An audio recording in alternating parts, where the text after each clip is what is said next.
So the question we're looking at today is objects that are connected via some sort of pulley, and that is going to be involving kinetic friction. That means that the box will be actually moving. So if we're to look at a simulation of this over here, we have our friction, let's just say at 0.20, and we run the simulation. You can see that the car doesn't actually move. That's because the car has not overcome static friction as of yet. Now, if we reduce this static friction, now you can actually see that the object's in motion. So it is still experiencing some sort of friction, but that friction that it is experiencing is no longer static. It is now kinetic friction because that object is in motion. So that's what we're going to be looking at today.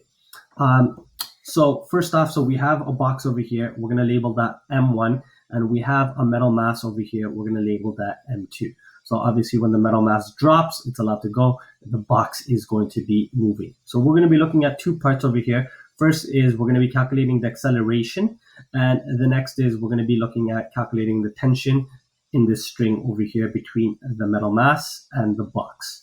So I've started this question off is by first drawing a free body diagram. So over here we have the rope, so there's going to be a tension towards the right. In the opposite direction, there is going to be kinetic friction that is going to be over there. So in terms of that, we have kinetic friction opposing that motion. And because the box is sitting on a surface, it's sitting on a table, there is going to be gravity acting downwards and then normal force acting upwards. We're going to label that gravity to be Fg1 because we're talking about mass 1 over here. So it makes our life a little bit easier. For the metal mass, we have gravitational force acting downwards. So we're going to label that Fg2 based on mass 2. And then there's the string that's going upwards. So there's going to be a tension force that's going to be going up. Now we need to label which way our positive directions are going to be so that it makes it easier in our calculations for our net force. The box moves to the right, so we're going to say anything to the right is positive x, and the metal mass is pulling downwards, so we're going to define that as positive y. Now, our box, in terms of our y direction, the normal force and the gravity, they balance each other out. So we're only going to be looking at our forces in our x direction. So we have our tension force subtract our kinetic friction, which is going in the opposite direction. So that is for our x direction for our box. For our metal mass, we have gravitational force acting downwards, so that's Fg2. And then we have tension force going in the opposite direction, so we're going to be subtracting that tension force. Now we can move forward and we can actually start our calculations over here. So our net force is equal to mass times acceleration. We're talking about our mass 1, so mass 1 times acceleration equals to tension force minus friction force. So friction force is equal to mu times Fn. So we're going to be specific over here. We're going to be talking about mu k times our normal force. And we also know that our normal force is equal to our gravity, which is equal to mg. So mass 1 times acceleration equals to tension force minus mu k multiplied by mass 1 specifically, because we're talking about the box, multiplied by gravity. Now we have the values for mass 1, so we can substitute them in. So 3.2 times acceleration equals to our tension force minus, we have the value of mu k, which is 0.30. Mass 1, we know that, which is 3.2, and gravity is 9.8. So over here so far we have 3.2 acceleration is equal to tension force, and multiplying all of these out, we get 9.408 over here. So that is basically the first part. Right now we don't know what tension force is, so we're going to be having to or we don't know what the acceleration is. For in our y direction, we can solve it for metal mass. So we have mass times acceleration. We're going to be specific. We're going to be talking about mass 2 over here. And Fg is mass times gravity, but we're going to be looking at mass 2 times gravity minus tension force. We can go ahead and start plugging in our values. So we have 1.5 for mass 2 multiplied by acceleration equals to 1.5 multiplied by 9.8 minus tension force. So we have 1.5 acceleration is equal to 14.7 minus our tension force over here. Now we're going to rearrange so that both formulas are going to be in terms of tension force, because over here we have a positive force of tension. Over here we have a negative force of tension. So we're going to rearrange. We're going to take this to the other side. So we're going to have 3.2 acceleration plus 9.408. The negative becomes a positive by taking it to the other side, which equals to our tension force.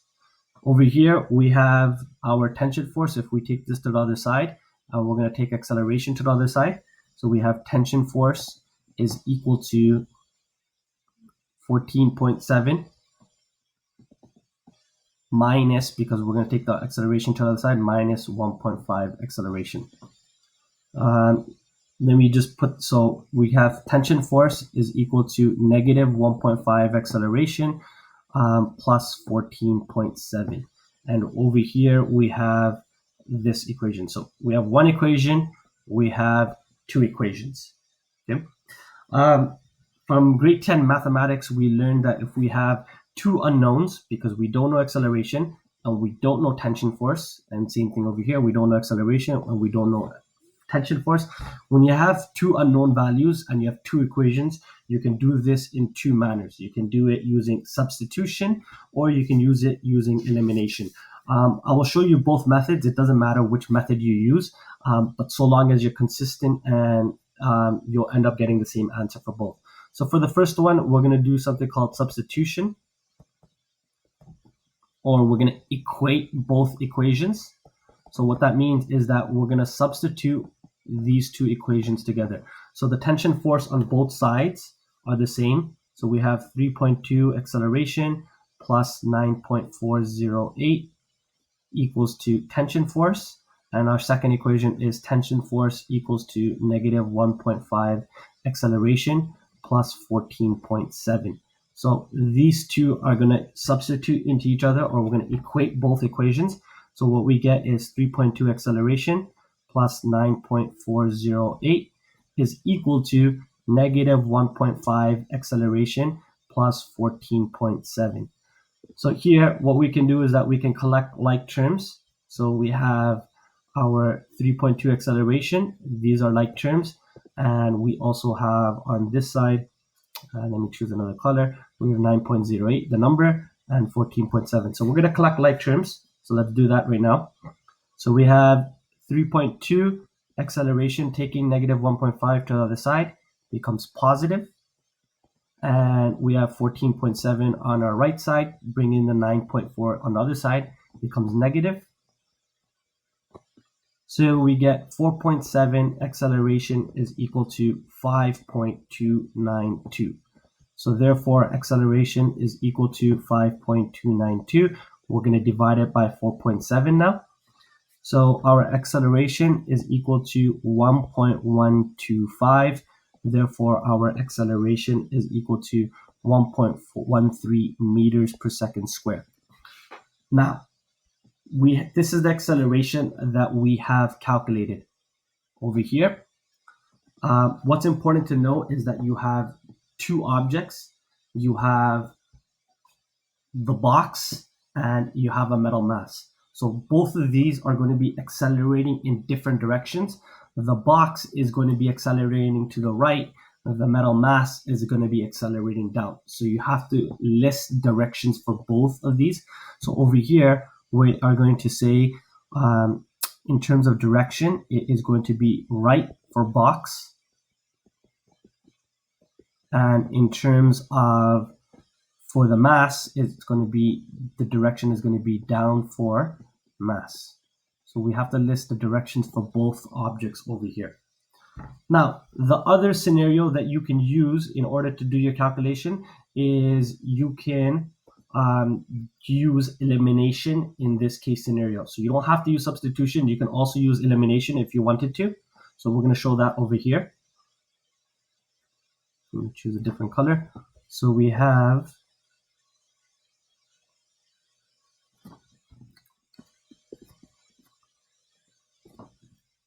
You can use elimination.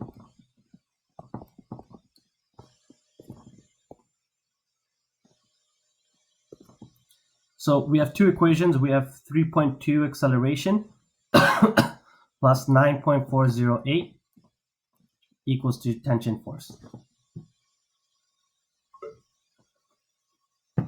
The other equation that we have is negative 1.5 acceleration plus 14.7 is equal to tension force. Now what you want to do is that you want to eliminate one of the terms. So in this case, what we're going to do with these two equations is that we are going to be subtracting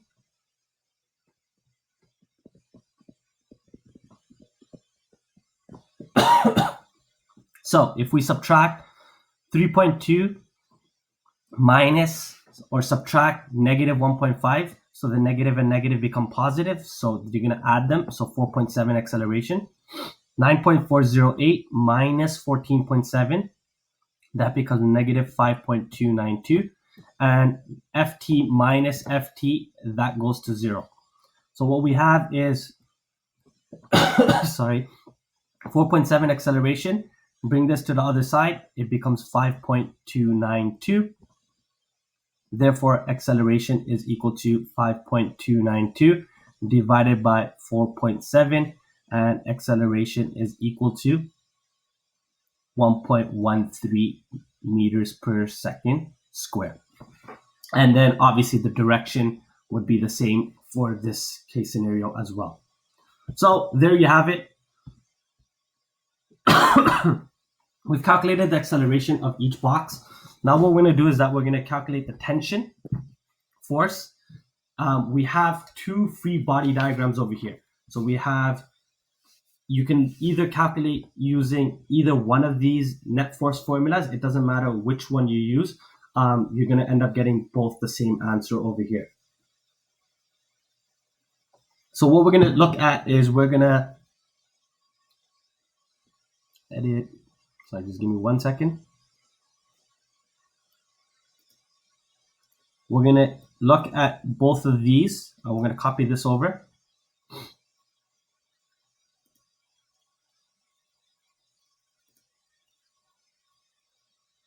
some reason it is not copying.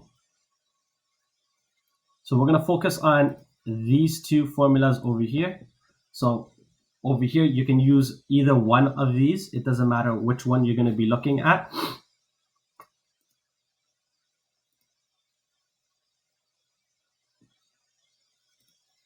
So we have mass 1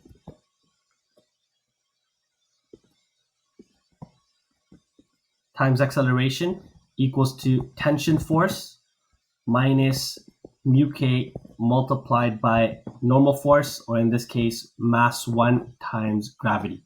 On the other case scenario, on our free body diagram number 2, we have mass 2 times acceleration equals to mass 2 times gravity minus ft. Since we have acceleration, we have it from our previous step, we can calculate our tension force using that over there. So for the first one, mass 1 was 3.2, acceleration was 1.125. Don't use the rounded number that we have of 1.13. What you want to do is that you want to use all your values or all your digits in this case scenario. So our tension force minus 0.30 multiplied by 3.2 times gravity. So we get 3.6 on our left side, tension force minus 9.408. So rearranging, we get a tension force of 13 newtons on using our free body diagram number 1. If you use free body diagram number 2, the values would be mass 2 1.5 times 1.125 for our acceleration. Mass 2 is 1.5 times gravity, 9.8 minus tension force. So we get 1.6875 on our left side. On our right side, we get 14.7 minus tension force. Rearranging, we get tension force to be 13 newtons. So it doesn't matter which situation you use, you're going to end up getting the same answer. And just to note, tension force has no direction because it is the tension, the force of tension is along the entire string. It's along the entire string that we would have. Thank you.